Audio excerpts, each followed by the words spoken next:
bem, voltando aqui às transformações termodinâmicas, agora eu vou mostrar para vocês os diagramas de pressão-volume. Porque nós vimos que as transformações termodinâmicas, elas de alguma maneira acontecem variando as grandezas que nós temos de um gás. Estamos falando de um gás, né? Então é PV e T. Se o sistema for isolado, essas são as transformações que podem acontecer. As variações são as variáveis que podem... né? E normalmente, nós sabemos que a lei dos gases é que PV é igual a nRT, né? Lidando agora com o gás macroscópico, onde a gente lida com o número de mols. E isso, na verdade, se eu colocar um diagrama como eu falei para vocês, a maior parte das variações elas vão acontecer por um compromisso de pressão-volume. Então, se eu fixar a temperatura e perguntar para vocês, num diagrama de pressão-volume, como é o gráfico? Você vai ver que o gráfico, pressão-volume, são linhas, né? Que são, na verdade, se você passar o volume para cá, para uma temperatura, isso aqui é, na verdade, 1 sobre volume. Tá certo? Então, se eu tiver uma temperatura T1, é assim. Se eu pegar uma outra temperatura T2, é assim. Se eu pegar uma outra temperatura T3, é assim. À medida que eu aumento a temperatura, né, dado um volume, obviamente o valor da pressão é maior. Essas aqui são as chamadas isotermas. São curvas no diagrama PV. Então eu estou simplesmente representando pressão-volume, tá certo? Como não tem pressão negativa no nosso sistema e também não tem volume negativo, nós vamos trabalhar essencialmente nesse quadrante aqui do eixo. E aqui a gente vê algumas coisas interessantes. Porque eu posso, toda vez que eu fizer uma transformação com temperatura constante, ela tem que necessariamente seguir uma isoterma, tá certo? Ela tem que necessariamente seguir uma isoterma. Mas imagina que eu pegue e faça uma transformação assim. Eu saio desse ponto e venho para esse ponto com pressão constante. Ó, a pressão é constante. Eu saí desse volume e vim para esse volume. O que aconteceu com a temperatura? Ela tem que diminuir, não é? Porque essas são as curvas das transformações da temperatura constante. Se eu sair dessa isoterma e não variei a pressão, mas eu comprimi o gás, a temperatura teve que diminuir. Não é verdade? Porque eu saí de uma e cheguei na outra, tá certo? E se eu fizer uma maneira confusa para chegar, então sempre a temperatura do sistema pode estar variando. Então, na verdade, as transformações, elas vão poder ter pressão variando, volume variando e temperatura variando. Normalmente elas têm tudo variando, tá certo? A compressão de um gás normalmente resfria o gás. Não é verdade? Muito bem. E se eu fizer uma transformação, olha aqui, se eu fizer uma transformação que sai de um volume e uma pressão e aumenta a pressão sem variar o volume, é uma transformação que a gente chama isocórica.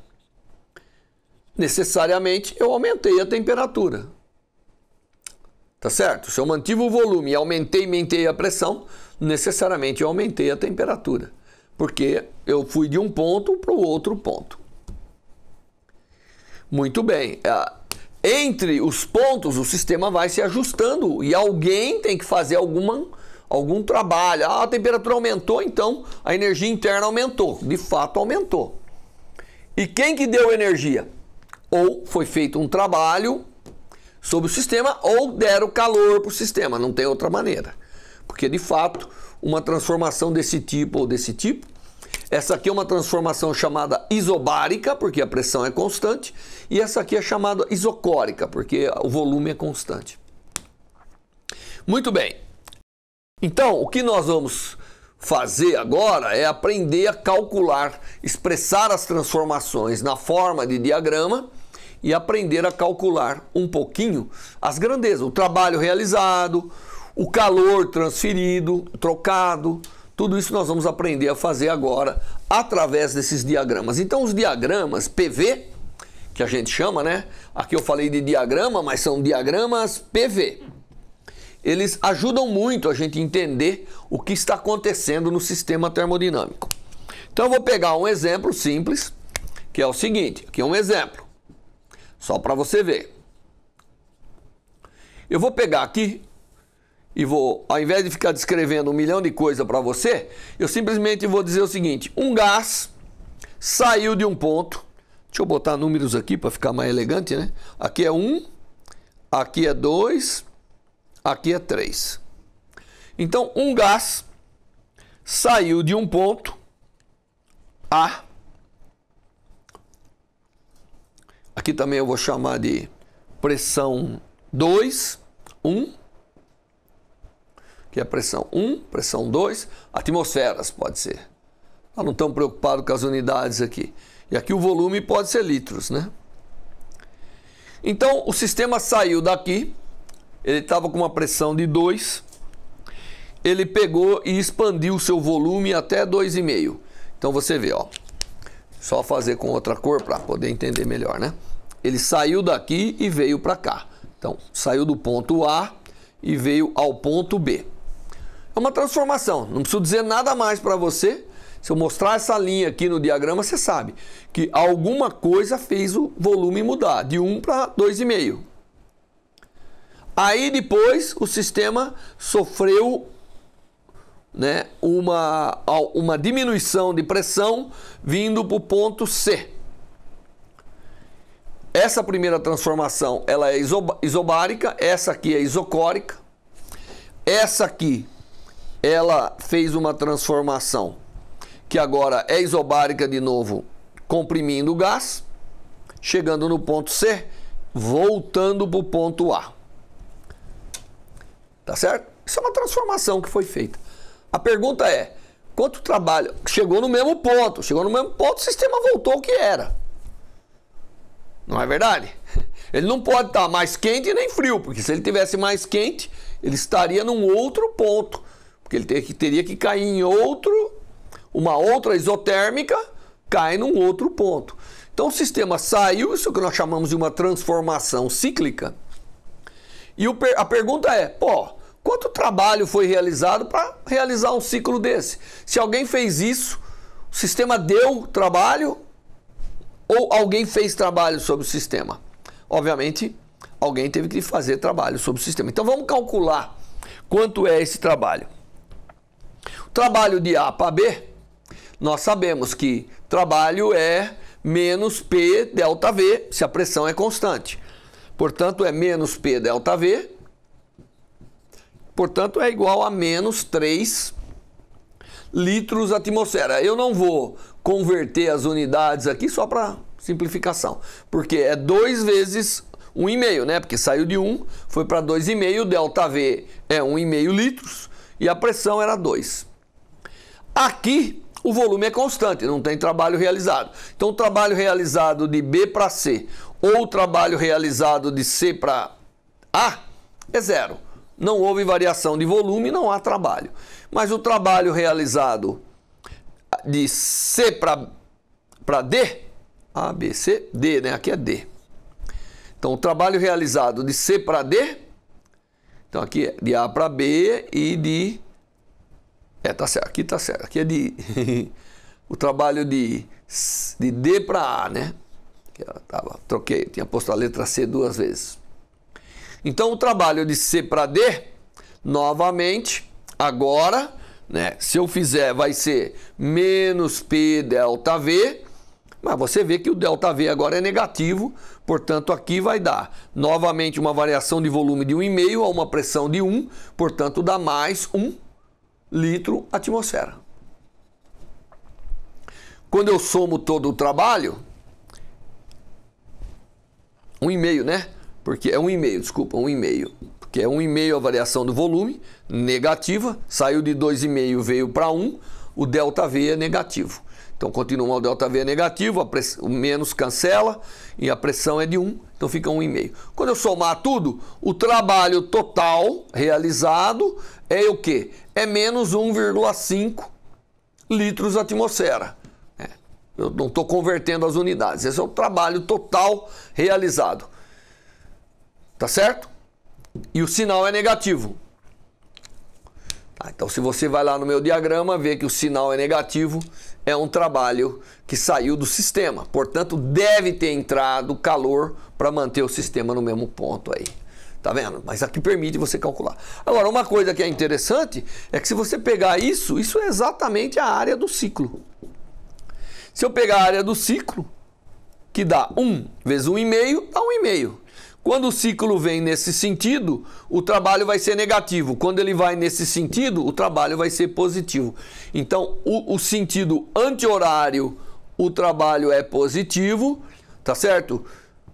E o sentido horário, o trabalho é negativo nesses diagramas. Uma regrinha, mas você pode calcular, como eu calculei, cada estágio. Mas o que é importante aqui é que numa transformação cíclica que fecha, volta ao mesmo ponto, numa transformação cíclica,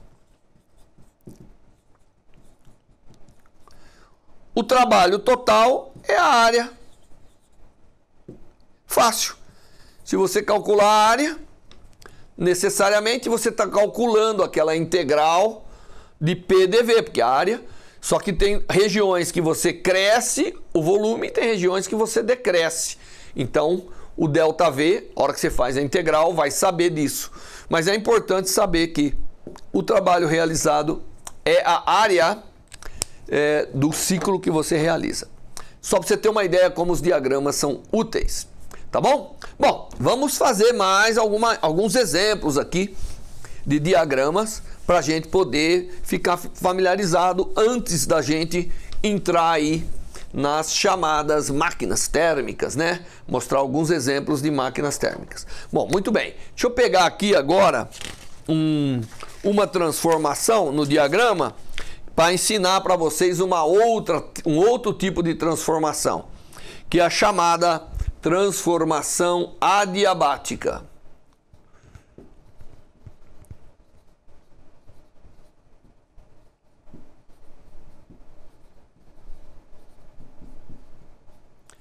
A transformação adiabática, ou chamada quase estática, é aquela onde realmente não há calor trocado no sistema. Então, Q é zero, não tem calor. E essa transformação, ela acontece variando temperatura e pressão e volume. E normalmente, o que acontece aqui, você tem aqui uma isoterma a uma temperatura T1, você tem aqui uma outra isoterma a uma temperatura T2, e o sistema, essa transformação, ela é uma transformação interessante, que ela vai por passos muito pequenos, por isso que ela é chamada quase estática, e ela leva o sistema de uma isoterma para outra isoterma. Tá certo? Essa é uma transformação chamada transformação adiabática. Agora, a transformação adiabática, ela tem a característica de não trocar calor. Tem outras características que a gente vai aprender ao longo do curso, mas uma delas é essa. Mas ela tem uma relação íntima entre pressão e volume e temperatura. Ela tem uma relação íntima entre essas relações que eu vou mostrar para vocês agora como que é. Como não tem calor, ΔE é igual a ΔW, né? Não tem calor trocado. Então a energia, que é W mais Q, a variação da energia tem que ser relacionada com a variação do trabalho. Então, se você fizesse aqui a integral aqui, você ia ver que indo daqui para cá, alguém trabalhou sobre o sistema nessa transformação adiabática de tal maneira que ele variou a sua energia interna. Tá bom? Muito bem. Então, Isso aqui é uma verdade aqui para transformação adiabática. Que isso é verdade. Então, trabalhando com grandezas infinitesimais, isso aqui seria CV dt é igual a menos P dV. Mas no lugar do P, eu posso colocar nRT sobre V. Portanto, eu tenho que CV dt é igual a menos nR vezes T dV sobre V. Ou, é verdade? Ou eu posso escrever isso como dt. Agora eu vou passar o CV dividindo. Então eu tenho que dt sobre T é igual a menos nR dividido por CV dV sobre V. Lembre-se que eu estou indo dV por dV nessa transformação aqui. Comecei com essa expressão aqui, que é a minha definição de uma transformação adiabática, ou quase estacionária. NR, se você lembrar, é CP menos CV. Né? Lembrando o que eu fiz em aulas anteriores, que CP menos CV é NR. Então, no lugar do NR, eu posso colocar CP menos CV. Portanto, eu tenho que dt sobre T é igual a menos CP menos CV dividido por CV dV sobre V. Tá certo? Isso aqui, CP sobre CV, nós chamamos de gama, que é a chamada razão das capacidades térmicas do sistema, para eu escrever agora que isso aqui aqui fica CP menos CP sobre CV menos 1. Então fica aqui dt sobre T é igual a menos gama menos 1 dV sobre V. Mas eu fiz uma transformação indo de um valor de T para outro valor de T. Isso correspondeu aí de um valor de V para outro valor de V. Então agora eu posso integrar isso aqui. Todo mundo sabe que a integral de dt sobre T é logaritmo. Para ter uma expressão que é o logaritmo de T é igual ao logaritmo, tá certo? Quando eu fizer isso aqui, é igual a menos o logaritmo de V elevado a gama menos 1 mais uma constante, que eu não sei quem que é. Mais uma constante. Eu passo esse logaritmo para cá agora, tá? E aí eu preciso de espaço. Então eu vou pegar aqui em cima o espaço e vou dizer que o logaritmo de T na transformação chamada adiabática, tá aqui, é essa transformação, mais logaritmo de V elevado a gama menos 1 é uma constante. A soma dos logaritmos é o logaritmo do produto. Portanto, eu tenho que T logaritmo de T vezes V a gama menos 1 é igual a uma constante. Bom, se o logaritmo de uma coisa é uma constante, é porque aquela coisa é uma constante. Portanto, eu tenho que T vezes V elevado a gama menos 1 é uma constante na transformação adiabática. Esse é o tipo de transformação interessante. Ela é presente em muitas coisas, inclusive tecnológicas, né? Então, e gama, obviamente, é a razão CP sobre CV.